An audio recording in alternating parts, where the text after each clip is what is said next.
안녕하세요. 이야기 들려주는 푸른뱀입니다. 오늘 들려드릴 이야기는 중국에서 전해져 오는 이야기인데요. 항아리 속의 빨간 구슬이라는 이야기입니다.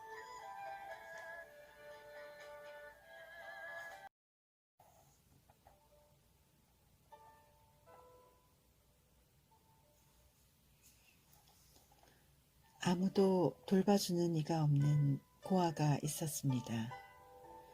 어렸을 때 아버지와 어머니가 세상을 떠나고 자기 혼자서 끝없는 여행을 하고 있었습니다. 어느 날 한 마을까지 오니까 아이들이 성명과를 던지며 놀고 있었습니다. 성명과란 단단한 나무 열매입니다. 이것을 보고 있는 동안 고아도 친구가 되어서 하루 종일 즐겁게 보냈습니다.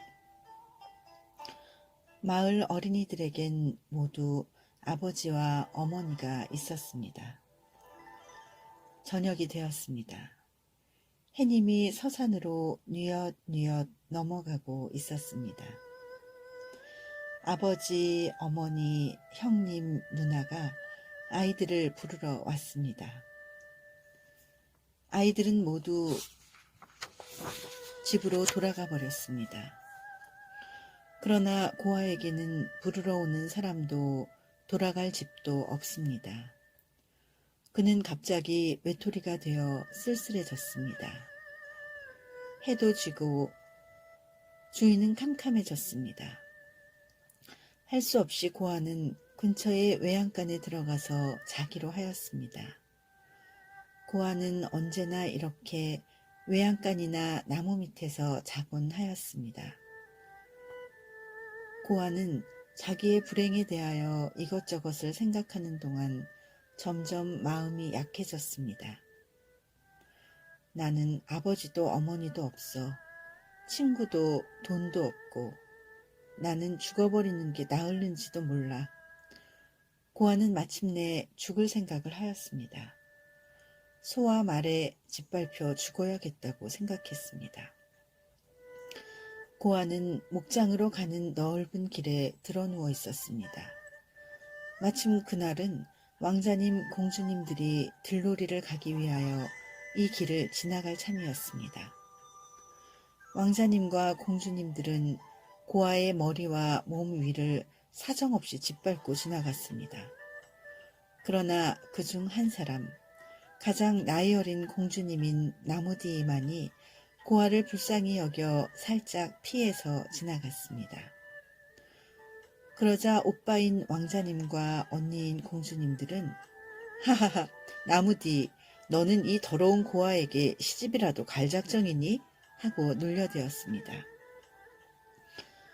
밤에 성에 돌아오자 나무디는 이 일로 임금님과 왕비님에게 야단을 맞았습니다.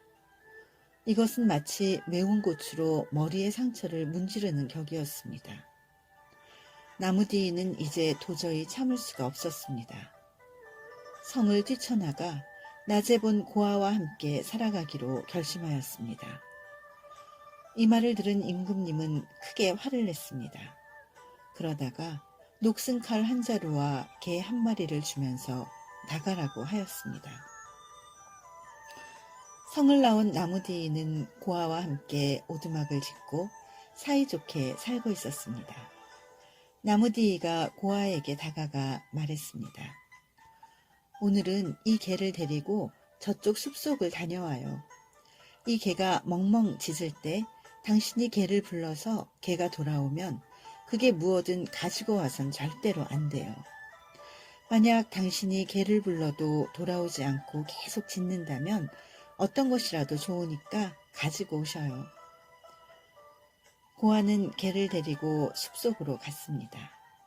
점점 더 숲속 깊숙이 들어갔습니다. 개는 고아보다 훨씬 앞질러 앞으로 달려갔습니다. 잠시 후 개가 멍멍 짖기 시작했습니다. 고아가 개를 부르자 개가 곧 돌아왔습니다. 고아는 개를 따라갔습니다. 큰 진주가 가득 들어있는 항아리가 있었습니다. 그러나 고아는 나무디가 한 말도 있고 하여 손을 대지 않았습니다. 이런 일이 두서너 번 계속되었습니다. 황금이 들어있는 항아리와 은이 들어있는 항아리도 있었지만 모두 그 자리에 두고 왔습니다. 고아는 다시 숲속으로 들어갔습니다. 이번에도 개가 멍멍 짖었습니다. 아무리 불러도 개는 돌아오지 않았습니다. 오히려 개는 더욱 요란스럽게 짖어댈 뿐이었습니다. 고아가 재빨리 달려가서 보니 큰 나무 위에 구렁이 한 마리가 몸을 돌돌 말고 있었습니다. 그리고 그 구렁이의 입에는 빨간 구슬이 물려 있었습니다.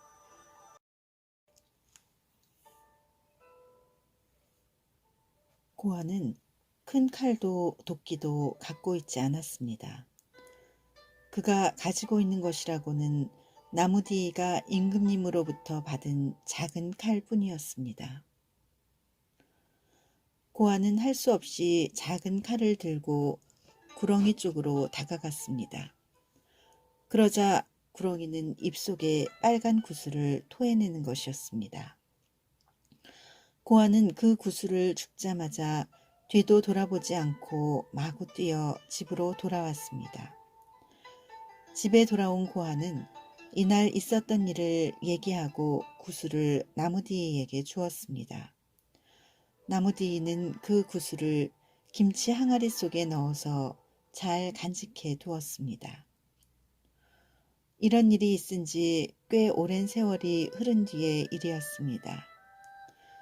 어느 날 나무디의 부모, 즉 임금님과 왕비님이 큰 잔치를 열었습니다. 이 나라의 백성들이 다 참가하는 아주 큰 잔치였습니다. 나무디는 오빠인 왕자님과 언니인 공주님을 찾아가서 의논을 하였습니다. 이번 잔치 때 제 남편도 아버지와 어머니가 베푸시는 큰 잔치에 참석하도록 하면 어떨까요? 안 돼. 너희들 같은 가난뱅이들은 부끄럽지도 않냐? 모두 황금 따위의 훌륭한 선물을 가지고 올 텐데 너희들에겐 아무것도 없잖아. 그들은 나무디와 의논하려고도 하지 않았습니다. 그래도 나무디는 화를 내지 않고 말을 계속하였습니다. 우리 집에는 아직 김치가 남아있는데 그것이라도 가지고 오면 어떨까요? 김치라는 말을 듣고 왕자님과 공주님들은 퇴퇴 하면서 침을 뱉고 돌아서고 말았습니다. 나무디는 집으로 돌아가서 고아인 남편에게 말하였습니다. 괜찮아요. 우리들은 가난해서 옷도 남루하지만 이웃집에 가는 것도 아니고 아버지 어머니에게 가는 것이니까 괜찮아요. 이 김치 항아리를 짊어지고 다녀오셔요. 고아는 마음이 내키지 않았으나 나무디가 권하는 바람에 하는 수 없이 김치 항아리를 짊어지고 떠났습니다. 성 안으로 들어가는 길목으로 들어서자 멋진 옷을 입은 사람들과 마차들로 몸도 제대로 움직일 수가 없었습니다. 고아는 자기의 초라한 꼴과 김치 항아리를 맨 모습에 지쳐서 성 앞에 절간까지 왔을 때 어떡하면 좋지? 하고 생각하면서 그 자리에 풀썩 주저앉고 말았습니다. 이 무렵 임금님은 많은 손님들이 밀어닥치자 슬슬 잔치를 열어볼까 하고 생각하였습니다. 이때 임금님의 앵무새가 갑자기 외쳤습니다. 귀하신 손님이 아직 보이지 않아요. 귀하신 손님이 아직 보이지 않아요. 임금님이 손님들에게 물었습니다. 한 손님이 대답하였습니다. 그렇다면 저 뒤쪽에 항아리를 짊어진 사람이 한 사람 있습니다. 임금님은 얼마나 귀한 손님인가 하고 밖으로 나가보았습니다. 그런데 항아리를 짊어진 고아가 오고 있었습니다. 아버님, 아니 임금님, 저는 아무 선물도 없습니다. 그저 김치를 가져왔을 따름입니다. 임금님은 초라한 꼴을 한 고아를 보고 얼굴을 찡그렸습니다. 그러나 앵무새가 한 말 때문에 귀한 손님일지도 모른다고 생각하였습니다. 좋아, 좋아. 김치라도 괜찮다. 어디 내가 맛을 한번 볼까? 임금님은 항아리 뚜껑을 열어보았습니다. 바로 그때였습니다. 성 전체가 느닷없이 빨간색으로 빛났습니다.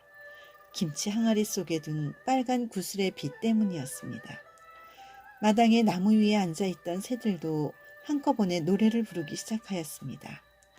임금님은 황금빛으로 된 두꺼운 양탄자 위를 지나 고아를 넓은 접견실로 안내하였습니다. 사람들은 앞을 다투어 고아에게 축하의 잔을 바쳤습니다. 마음씨 나쁜 왕자님과 공주님들도 왔습니다. 임금님은 대신과 학자를 불러 이 구슬의 값을 물었으나 아무도 대답하지 못했습니다. 이때 한 대신이 말했습니다. 임금님, 이것은 이 세상에 둘도 없는 귀중한 보물입니다. 이 보물의 값을 매길 수는 없습니다. 이 구슬의 주인은 바로 공주님이시니 이것은 받아두시고 그 대신 이 고아에게는 알맞은 벼슬이나 재산을 주십시오. 임금님은 대신의 말이 옳다고 생각하였습니다.